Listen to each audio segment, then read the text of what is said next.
Welcome, folks, to another edition of Expanding Mind. I'm your host, Erik Davis, continuing our journeys into the cultures of consciousness. It's Halloween time, and as I approach my sort of half a century on this planet, it's really quite striking to reflect on how drastically Halloween has changed in my own lifetime, in the United States at least, although it's happening around the world, into a kind of increasingly adult celebratory party time from the more naive, childlike dance of marvelous candy that I remember. And, you know, it's sort of a mixed bag. On the one hand, the sort of esoteric and occult implications of the holiday are closer to the surface, more available for mixing and matching as we do in these still somewhat postmodern days. And at the same time, of course, the commercialism and the crassness become a little bit vexing, which is why on this Halloween, on Saturday night, rather than go to the usual hedonistic party, I will be attending the spiral dance, which is a Bay Area tradition going back to the late 70s, founded by the Reclaiming Collective, which represents a sort of particularly feminist, goddess-oriented strain of modern neopaganism. And I love the spiral dance because it's probably the largest pagan or magic-oriented gathering in the States. There's well over 1,000 people attend and participate in an interactive, embodied ceremony that, at least to some degrees, invokes the old ones and takes place in a distinctly non-Christian environment. But because it's so large and it's so civic, it also kind of feels like an ordinary holiday, like going to the church to hear Handel's Messiah or something. I mean, there's something almost kind of corny about it in a good way, because it really is a civic holiday. And here in the Bay Area, I mean, it's just part of the mix. But it also kind of represents, in some ways, what you might call a little bit more the problematic side of contemporary neo-paganism, because the vision of the witch or witchcraft that is embodied in the Reclaiming Collective and the sort of works of Starhawk and other related folks is really only one strand of what witchcraft means even today, let alone, of course, to talk about what it meant in the past, which is a very complicated issue. And so witchcraft has sort of, to my mind, become very interesting again over the last few years because it's become more contested. There are more people speaking more vociferously about different ways to renew and redirect the energies in, let's call it paganism, let's call it the culture of magic users, of occultism, or indeed of witchcraft. And one of these different voices, fresher voices, is Peter Gray, who co-founded the Scarlet Imprint, one of the more attractive publishers of occult texts these days, and one of their first, or perhaps their first book, was Peter's own book, The Red Goddess, which we've spoken about before on this show, in light of its unveiling of the mysteries of Babylon, this figure, goddess horror figure in the book of Revelation, and he unearths any number of traditions and paths associated with this figure. But a couple of years ago, he came out with a book called Apocalyptic Witchcraft, a very poetic, polemical, charged, incendiary text that was really trying to stir up the radicalism within witchcraft, perhaps a different vein of radicalism than the people in Reclaiming would identify with, though there is definitely some overlap. To put it simply, I would say that part of what Peter is interested in is putting the devil back into witchcraft. And by that, I don't mean, your cartoon Satan or even your Anton LaVey kind of style of groovy martini swilling deviltry, but rather something archaic, deeply rebellious, deeply animist, and frankly just a little scarier than the kinds of modes of witchcraft that are increasingly part of popular culture today.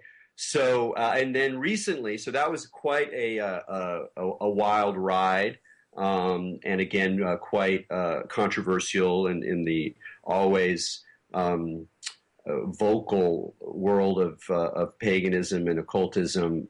It stirred up a lot of controversy. And but Peter's followed up with a very different kind of book. His new book is called Lucifer. I think it's pronounced Princeps. I don't know. Princeps. we'll get the answer. Google gave me different responses for how to pronounce the Latin term, but it's a very methodical, though still very richly and engagingly written book that's tracing the figure of Lucifer in biblical and parabiblical literature. And Peter's done a wonderful job here of writing as a practicing occultist, as someone who's interested in recovering and replugging into the mysterious sources of life, sex, and the imagination, but doing so in part by doing real research into the past. So this is not in the huge genre of quasi-crackpot speculative understandings of the history of devils as embedded in the Bible and the Book of Enoch and all these related Gnostic texts, et cetera, which can be fun. But as someone who has actually studied some biblical and Gnostic literature in an academic setting, I can promise you that most of these books make a number of methodological errors that make their results, while sometimes stimulating and interesting as anthropological reflections of the meanings people are making out of these texts today, make them a little unsatisfying from an intellectual or historical point of view. And Peter does not make these kinds of errors. He does speculate. He is trying to reconstruct what we can say about these various figures as they become built up through different traditions. But he pays a lot of attention to contemporary scholarship and to the controversies and possibilities of discovering new facts about the evolution of this fascinating figure. So I thought this would be a good topic for our time of the year. So with that, Peter, thanks so much for joining me on Expanding Mind. My pleasure. Wonderful. I'd love to talk, I mentioned apocalyptic witchcraft, and since it really does kind of, in a way, form the backdrop of your new book, I'd love to hear a little bit about, what you were really intending to do with this text, what you wanted it, since it's a big book, it goes out, it wants to make changes, it was read and received as such by a lot of people. What were the changes that you wanted to see happen, or the kind of responses you wanted to strike in people by putting that book out? Well, Apocalyptic Witchcraft was a text that came about in a very curious way. It wasn't a text that I planned or set out to write, but it began as a selection of essays that I've been working on, which asked to be linked together in a particular way. And it grew in a very organic process from a lot of thoughts that I've been harboring about the nature of witchcraft and about understanding how we could place witchcraft back on both a mythic and a historical footing that made sense and didn't do violence to either the history or people's need for a mythic understanding. The other critical thing that apocalyptic witchcraft did was it entered into the debate at a period where it was quite apparent, certainly in the UK, that neopaganism and Wicca had entered a period of radical decline. And one of the questions that I'm asking is, why has this decline occurred within neopaganism, within witchcraft? And what is it that's vital within witchcraft? And I came to the conclusion that many of the elements that had been present at the birth of the witchcraft movement, whether in Gerald Gardner's recension of Wicca, or indeed in Alex's work, or further with the American work, had been lost. And that in the search for political acceptance, we dropped most of the actual power, most of the actual techniques which enabled witchcraft to work. And no one was, or people were finding it very difficult to stand up openly and talk about the transgressive elements of witchcraft, where a lot of the power is actually embedded. What do you think what caused the sort of decline? What were the signs of the decline? Because by some measures, this material is very available. It's popular. There are young people who are getting into Wicca or witchcraft, and obviously there's a certain kind of superficiality that happens there. But do you think it's just the numbers? Is it the consumerism that went along with it, or was it really almost mistakes made inside the movement that had to do with trying to become accepted and politically recognized, and so that we can have, pagan chaplains in the military and get, pentagrams on military tombs, and, that sort of establishing the sort of political viability of Wicca or paganism as an orientation, that move itself kind of caused this break with the sources of inspiration? Yeah, I think it's a fundamental error for witchcraft to seek social and political acceptance. And there's also a confusion that occurred between ideas of neo-paganism and ideas of witchcraft, which are quite distinct things. And what happened in the UK in particular is that witchcraft became increasingly watered down, and the actual practices of witchcraft became removed because they didn't quite fit. There was also a major element of disenchantment, and the disenchantment that occurred, I think, was down to Ronald Hutton's Triumph of the Moon. Now, in saying that, I'm not criticising Hutton's work, because I think Triumph was a very important book in busting some of the myths around the formation of Wicca and the rise of a modern witchcraft. But in doing so, I think he terminally damaged Wicca and its allied traditions by destroying their mythic basis. So with the collapse of the Murray thesis and the impact of Hutton, witchcraft really had a major problem on its hands.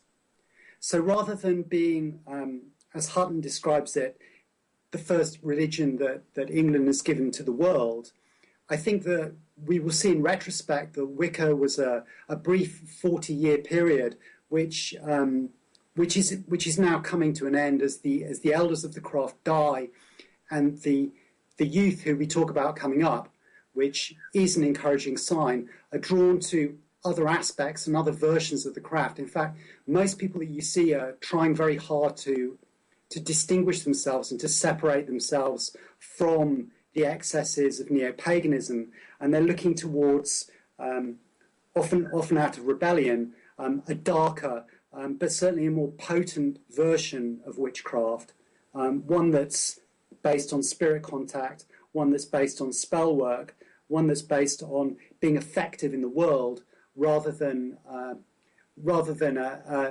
neo-pagan goddess movement where very often you end up just with Jesus in a dress. No, it is.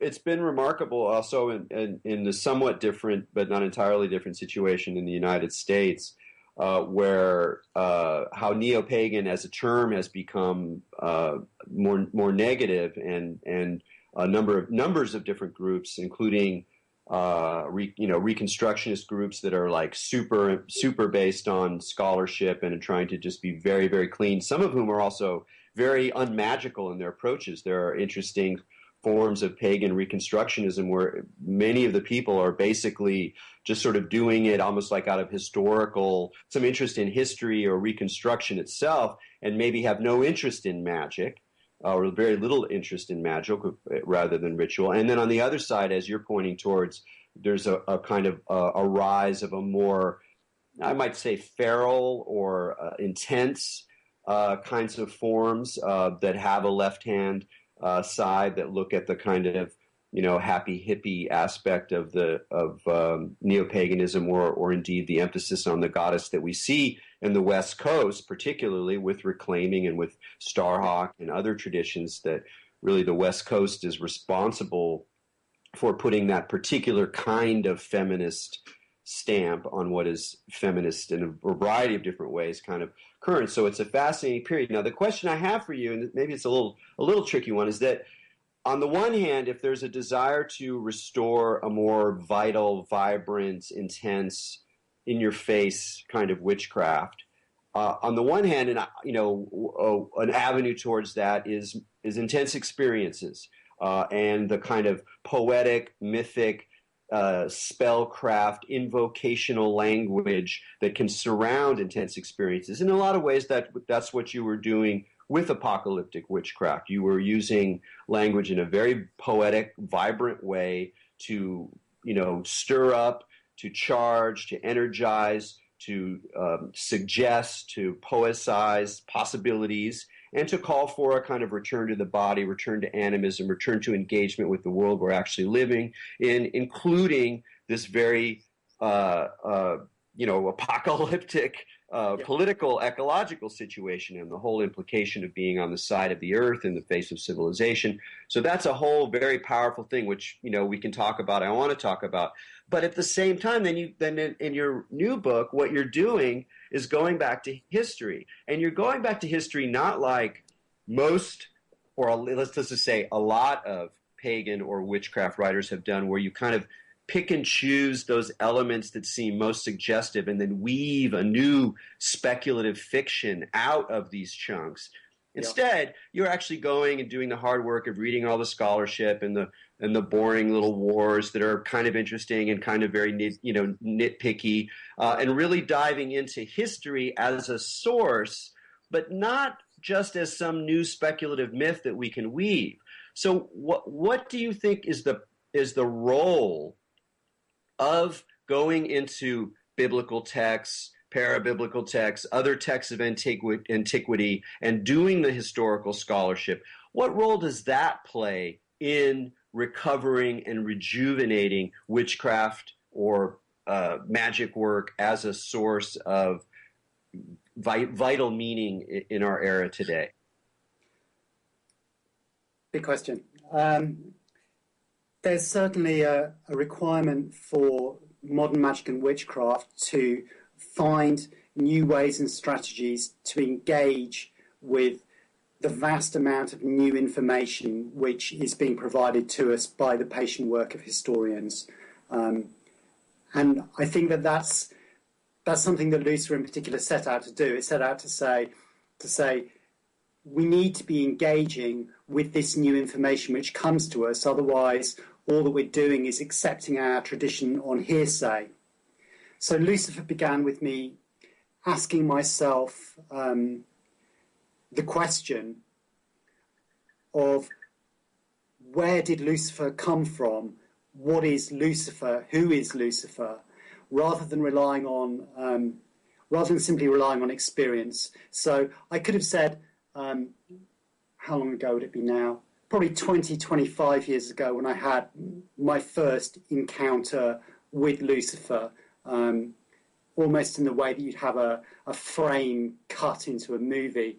And what a powerful psychedelic experience that was. But rather than taking simply the visionary aspect and subsequent ritual work, I think it's important for us to be able to say, well, what additional information can we draw from history? And also, vitally, how can we contextualize these practices? How can we understand who Lucifer is, unless we understand where Lucifer came from and what the circumstances are that drove the creation of Lucifer, from the biblical going through to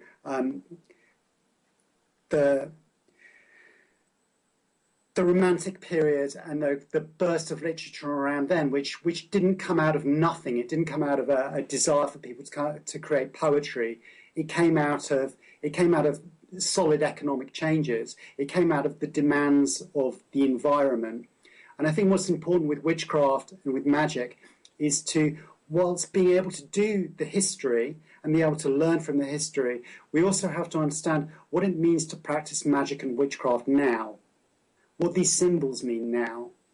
And with Lucifer, by spending a lot of time looking at the Bible, looking at the Old Testament, looking at the religious structures that existed before that, it's a vital process because our entire culture in the West has been formed by the way that we've reacted to the Bible in many ways.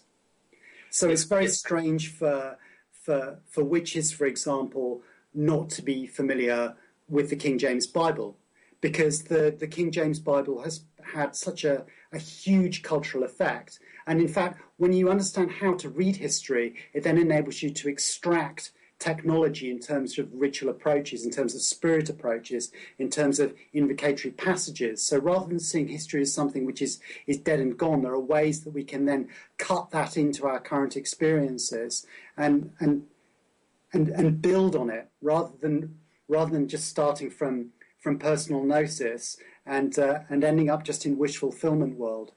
No, it's all very well said, and I also want to, another little selling point for your book is that I'm familiar with some of this literature. I wasn't familiar with other parts of it, but what I really appreciate is that you quoted large passages, so it also serves as a kind of primer for people who are not familiar with this work, but are particularly interested in finding the residue of practices of understanding how rituals functioned, as well as the historical backdrops and the origins and all the etymology of names. And it grows very complicated, but you've also provided a lot of the primary source text. So it's a good way for people who are not familiar with it to invite them into some of the really juicy bits that sometimes one doesn't discover until you've been reading the fifth article on something and you finally stumble across it. So it's a great work, and I think that what's also really important about studying history and understanding history in all its complexities, that there are never simple origins. There's always multiple agendas. It's always complicated. It's always kind of a disaster.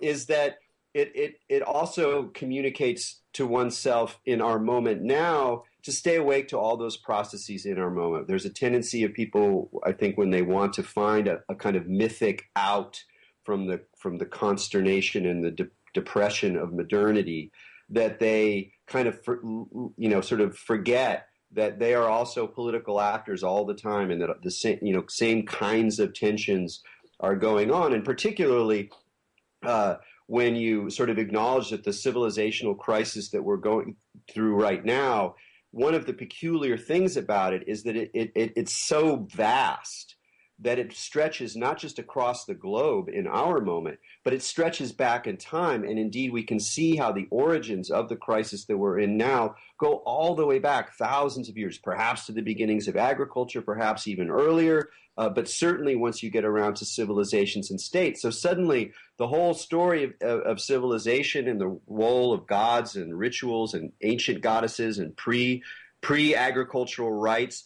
all of those things are actually very present in our particular moment because of its kind of apocalyptic extent. So it does. You have kind of brought up those resonances, quite powerfully, because you're motivated by that condition, by the crisis. Yeah, the end is very much in the beginnings, and as we reach the end of our civilization and probably quite imminently the end of the viability of our species to live on the planet, it's a time for us to reassess. And part of that means returning to these original stories and engaging with them. And for you, it's also about rebellion. I know that there's quite a fiery call to arms in apocalyptic witchcraft, and you begin the Lucifer book, the first chapter addresses rebellion, and you explicitly talk about how we have to be careful with the trope of rebellion, which is such an important part of Lucifer, certainly as a modern figure, as a romantic figure, because precisely that tradition of modern romantic rebellion has been so thoroughly co-opted, so that all of our individuality, the rebel move, James Dean, the beatniks, all of that stuff is now been almost entirely, I don't want to say entirely, but almost entirely absorbed into the way in which consumer capital sells us subject positions that enable us just to kind of be safely locked into some kind of consumption pattern, and it's all very safe, and the true rebel, or whatever you want to call it, at this moment wants to break out of that whole circuit. But it's really hard because the images and sources that we might use to inspire rebellion on whatever level, spiritual, political, physical, violent even, that whatever models we have for those things are already kind of so bound up into the thing that we want to get away from. So it's a very complicated thing. Can you sort of address that a little bit? Like, how do you see either the figure of Lucifer or just the way in which witchcraft in general can provide an avenue towards genuine rebellion? Well, what I've been very careful to do, and what I set out to do with all of my books, is to not tell people what to do. One of the real problems with books on magic is that they just become cookbooks. They become a list of ritual after ritual after ritual, which people are meant to follow and are meant to empower them. And I think that modern approach to magic is an absolute nonsense. What is important to do is for me, is to demonstrate principles and to show people structures and to give them tools that they can then go and apply in whatever way they feel is appropriate. So the witchcraft that I espouse is a particularly radical form of witchcraft, but at the same time, that doesn't disallow other people from following other forms of overground paganism. I'm not trying to anathemize one group and lionize a small group of people who could be styled as true witches.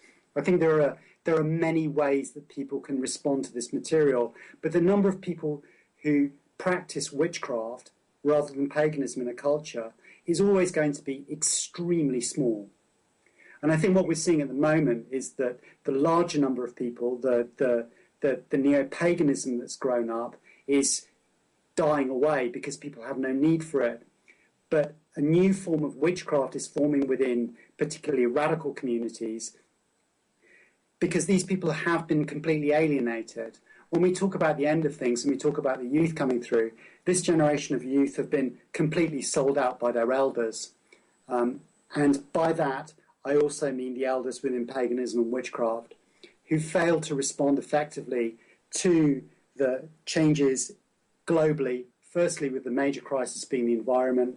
They failed to produce texts, they failed to produce leaders, and they seem to have bargained away all of our rights. If we had a witchcraft which had stuck to its guns and perhaps not spent so much time playing to the mainstream, I think we could be in a much more powerful position now.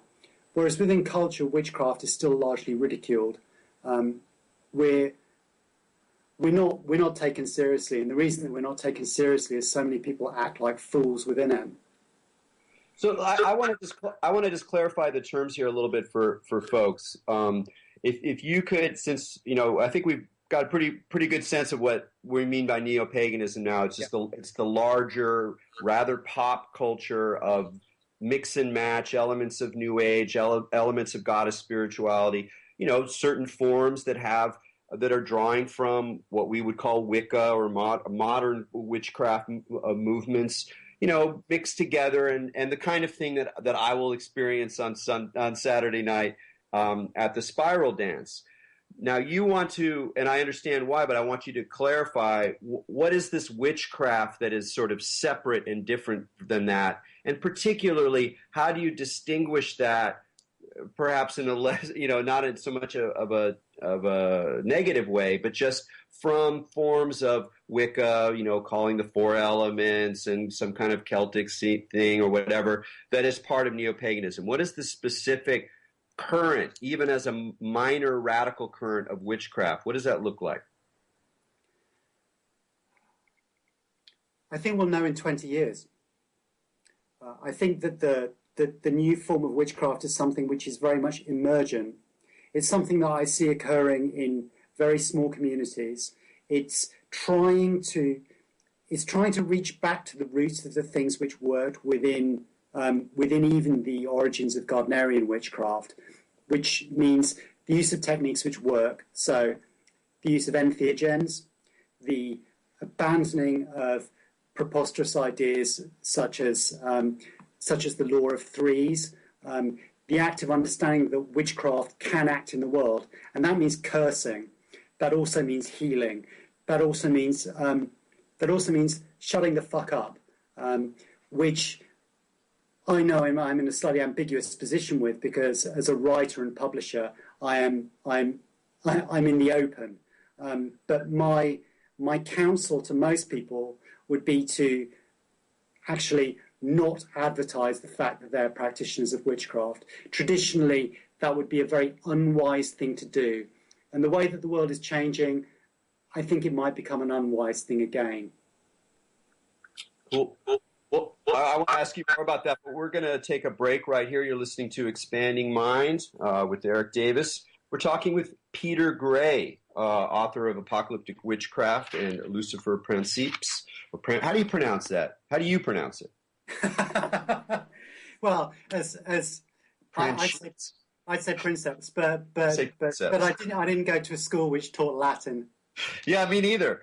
So I went online and there's like a different one, so I'm like, all right, but it's a great word. Anyway, so we're talking with Peter Gray, and we'll be right back after these messages.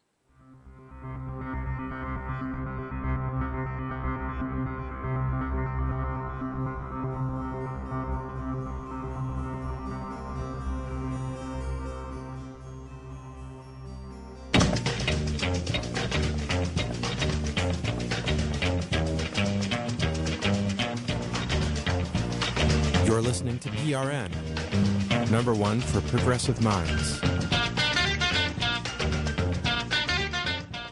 Hi, I'm Dr. Cheryl Selman, the host of What Women Must Know. As a naturopathic doctor, psychotherapist, author, and women's health advocate, I've discovered that there is a lot that women must know when it comes to their health and hormones. So whatever your hormonal or health challenge may be, the answers are waiting for you at What Women Must Know, where leading authors and holistic practitioners, researchers, and wise elders will give you the keys to getting your hormones back on track naturally. Be sure to listen every Thursday at 4 p.m. Eastern Time on prn.fm. And if you didn't catch it live, you can listen 24/7 on the archive. The Progressive Radio Network is moving forward, and we hope you're coming with us. I'm Sam Thurman of A Just Cause Coast to Coast. Join me along with Cliff Stewart and Ethel Lopez right here on Progressive Radio Network, that's prn.fm, each Sunday morning from 10:30 a.m. to 12:30 p.m. Eastern Time for A Just Cause Coast to Coast, where we bring you education, awareness, and information about judicial injustice. Progressive Radio Network, now on your iPod or smartphone. Go to progressiveradionetwork.com and click on your device to hear us anytime and anywhere. progressiveradionetwork.com, your home for news and information.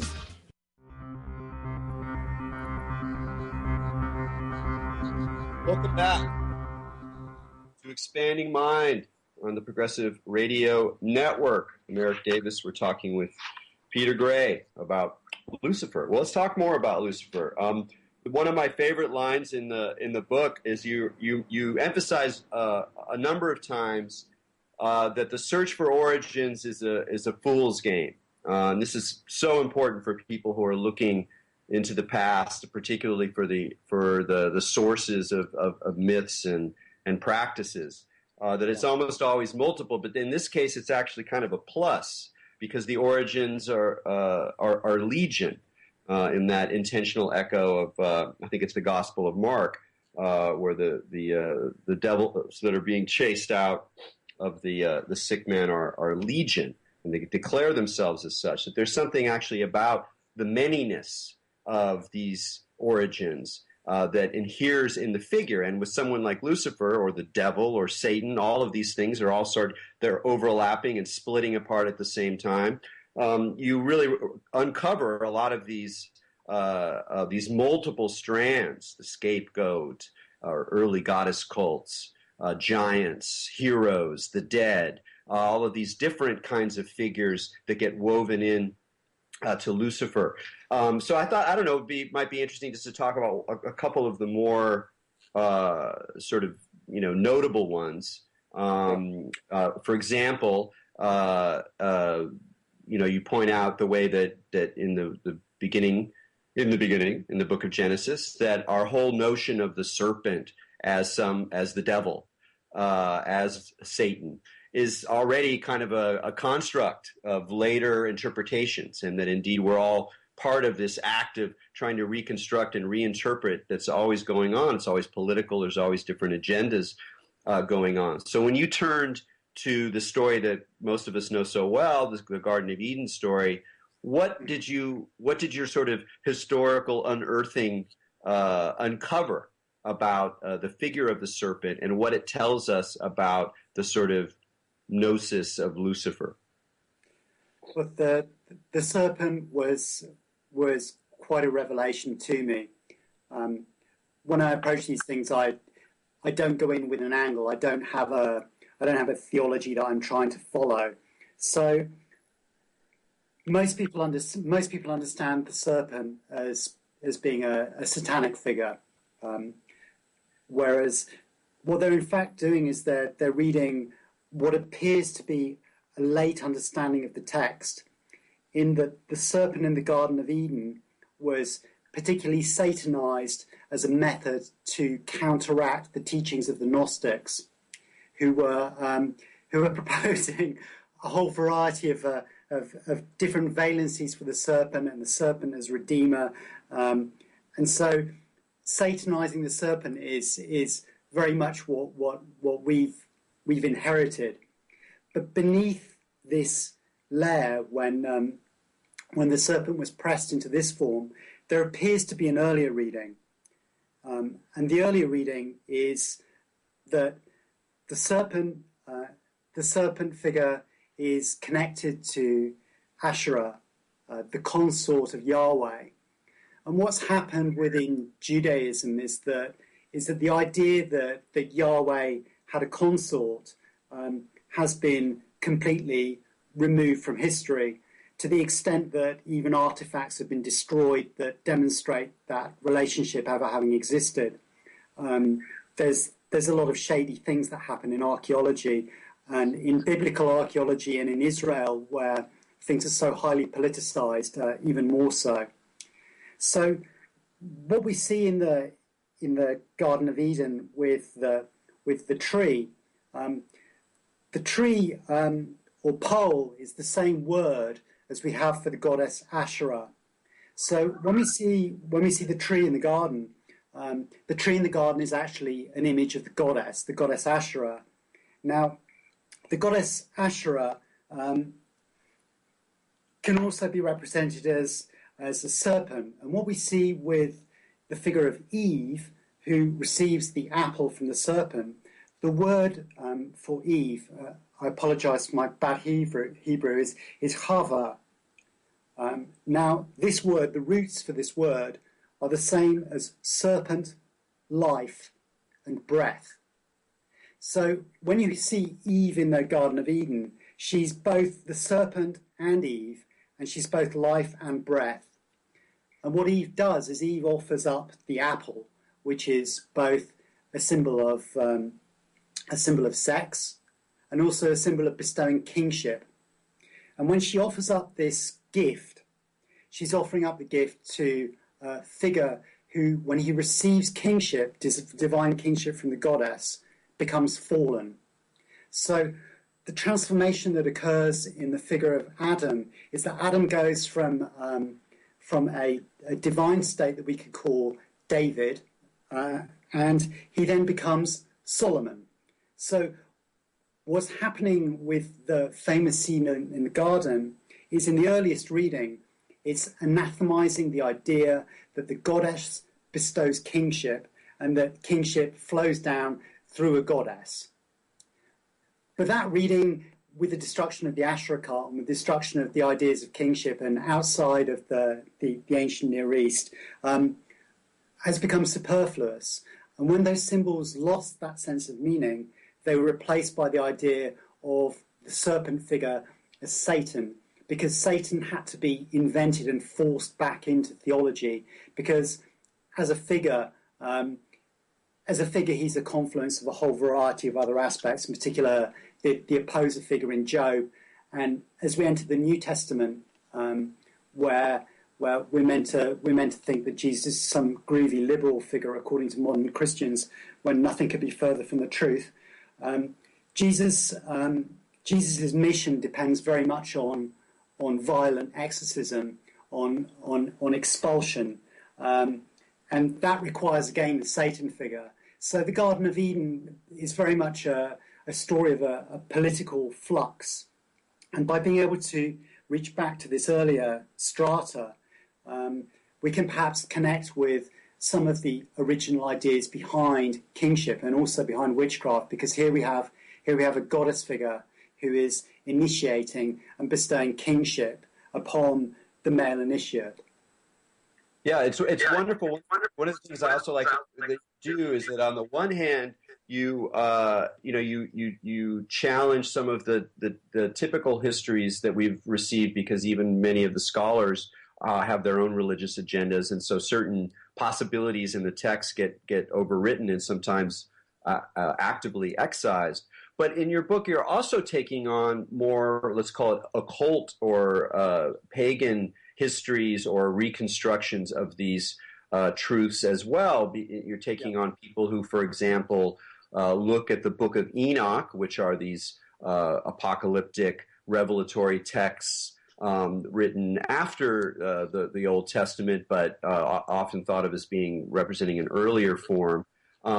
That there's a lot of people who take those and they say, "Oh, look, the Watchers, they're sleeping with the children, with the daughters of men, and they're giving them metallurgy, and they're giving them makeup, and these must be some kind of extraterrestrial higher beings." And then all these new speculative myths come out of the Enoch material that themselves go out and become part of the alternative tradition of paganism or esotericism, however you want to see it.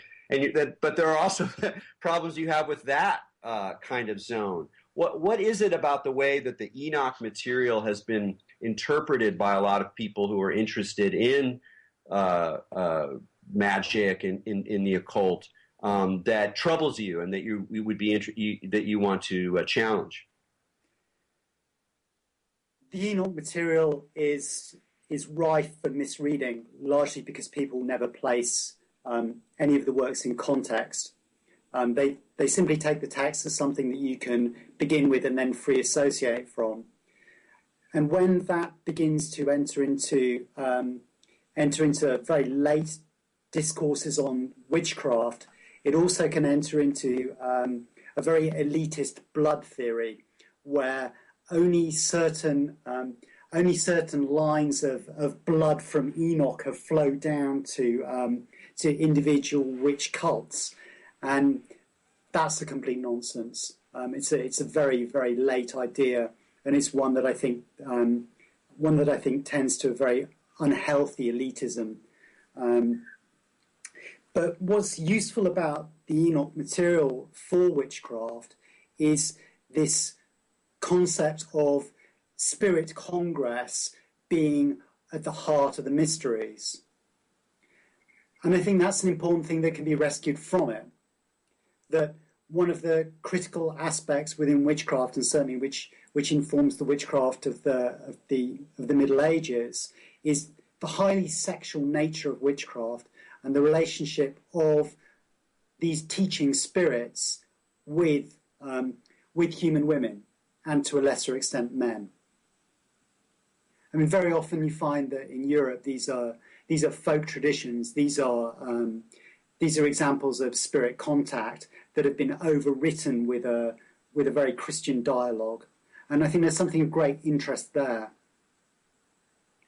So, is it a kind of, are you unearthing a sort of kind of sexual gnosis that's sort of hinted at in these texts? Is that something that you see as being a key ingredient of this renewed, more vibrant witchcraft? Yeah, I think there's an indisputably sexual component to it.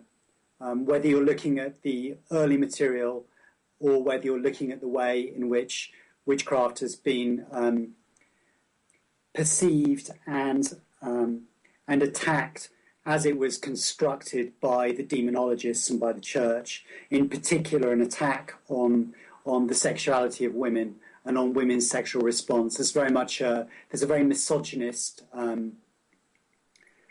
strand running through it and running through Christianity as well.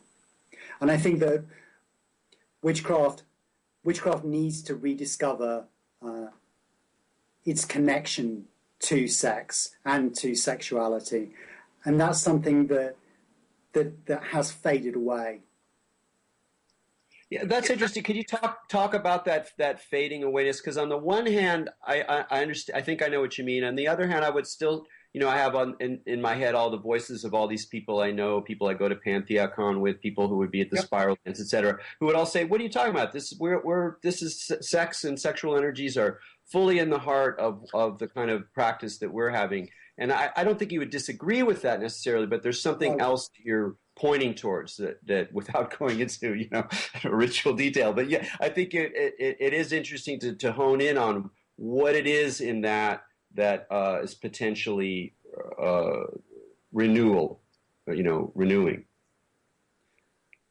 For me, what's been really interesting to see in the latest iteration of the magical community is a return to the spirit model, an understanding of the fact that we're not dealing with abstract or psychoanalytical entities or parts of our brain, but we're actually embedded in an ecology of spirit.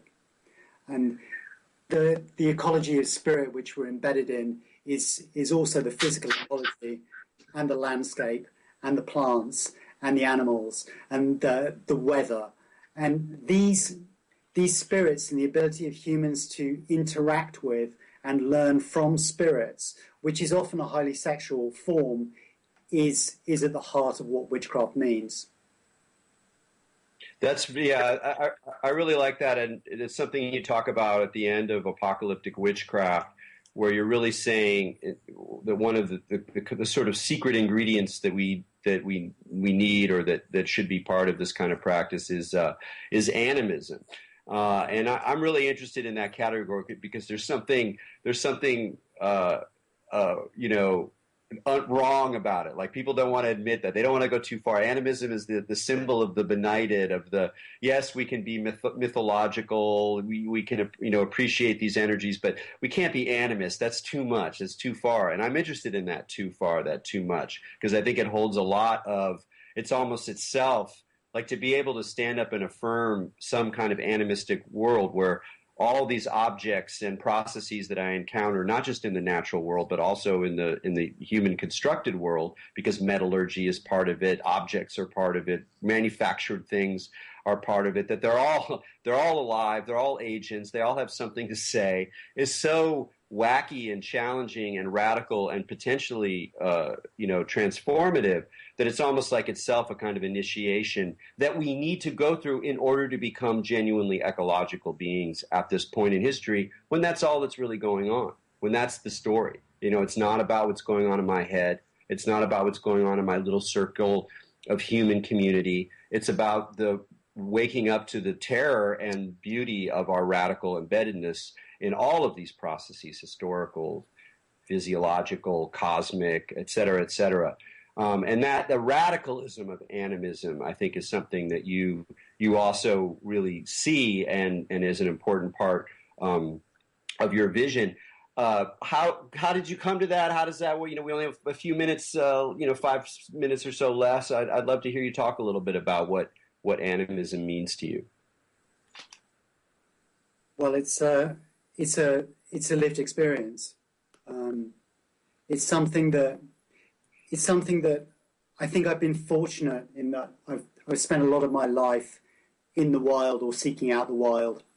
So I grew up in Cornwall in a pretty raw elemental environment. So I had a massive amount of exposure to the elements. I learned an awful lot from the ocean in particular, from the animals that existed around me, and having these kind of teaching experiences and spending enough time in the wild to be able to differentiate between an animal and a spirit animal is a vital part of witchcraft. Without having this kind of physical spirit congress, the work that you do in the world that you inhabit is always entirely artificial. So people who are frightened of animism, I suggest firstly they should be taking more entheogenic substances to turn the lights on if they haven't managed to have that experience without them. And I'd suggest that people began to spend as much time as possible in wild nature, in actually encountering these kinds of powerful spirits in their environment and learning from them. And that's something that I don't think happens enough in witchcraft. I think a lot of witchcraft is still far too curated, far too performed on people's laptops, in their houses and in their minds, rather than going out and encountering the spirits where they are. So I think it's important that people do that people begin to understand that unless we become animists, then no one's going to fight for the natural world. And the amount of time that we have left, the aperture that we have in terms of the extinction crisis that we're within, witchcraft will do nothing about this, nothing, unless it's able to gain a reconnection with that animist spirit, with an understanding that we're not facing simply habitat loss, but we're facing species loss. We're facing species loss on many, many subtle levels. Yeah, absolutely. And we have to go through that burn to find ourselves as ecological beings woven into all of these networks in order to wake up from what you could call the kind of human spell. I mean, it's a very strange moment because on the one hand, it's more and more obvious to anyone even who's even vaguely paying attention, even if you're a deeply urban, networked being, that the sort of era of the human as master is seriously over, and that the processes that the master humans created in the past have now reached a point where that story is just unsupportable. And so we're immediately confronted with all of these major non-human scales of events, species loss, natural processes out of whack, all sorts of things that are profoundly non-human. It's all over the place. It's everywhere you look. Any system you pay attention to, you're going to suddenly find yourself dealing with non-humans that have a lot to say. And yet at the same time, we're in this weird social network, human narcissistic echo chamber labyrinth, where it's very easy for people to spend all of their time and energy inside these circuits. And I don't really I'm not that comfortable with the term artificial because I don't really know what that means, but I do know what narcissistic or all too human means. And I'm not sure how to, get people to look outside of those loops, which in some sense you and I are also maintaining by writing and doing podcasts and creating more media that goes out and that people feed on. And yet there does seem to be a time here, whether because we can change things or whether because we can't change things. But there's a time or an opportunity to really open up to the great outdoors in the full metaphysical sense of that term, and I can really hear that motivating your work as well. Yeah, I think that's the wildness which is going to come through with this new resurgence of witchcraft, which is coming out of the collapse of the neo-pagan certainties, and is also to an extent coming out of the death of the elders who sustained those communities. But what it looks like and where it goes, that's not something I'm interested in dictating, and neither could I. We're just going to see a radical amount of change, and the witchcraft that people are responding to now is a far more primal, a far more earth-based, a far more animist and spirit-centered approach, and that's going to be necessary as we're entering into a wild ride where witchcraft will actually have to perform its works in the world rather than being something which is done as a form of self-help. Yeah, that's a very important distinction as well. That I think one of the many things that we're shifting out of is precisely that psychological frame. And while the psychological framework of understanding esotericism or occult energies played a very important role for a while to kind of create a space for it, so the way that the ideas of Jung or whatever, but we're also moving out of a purely psychology space, and that's partly what animism is about. You have to really acknowledge that there are real others out there, and it's not just a figure in your head. Anyway, we got to wrap it up here. Peter, it's been great talking to you, and best of luck with Scarlet Imprint, and I look forward to the next edition of the Lucifer series. That's great. Thank you, Erik. All right. Well, happy Halloween, everybody. And next week we'll be talking with Timothy Morton, and the topic of animism will also come up, although in a very different way. So with that in mind, keep your minds open.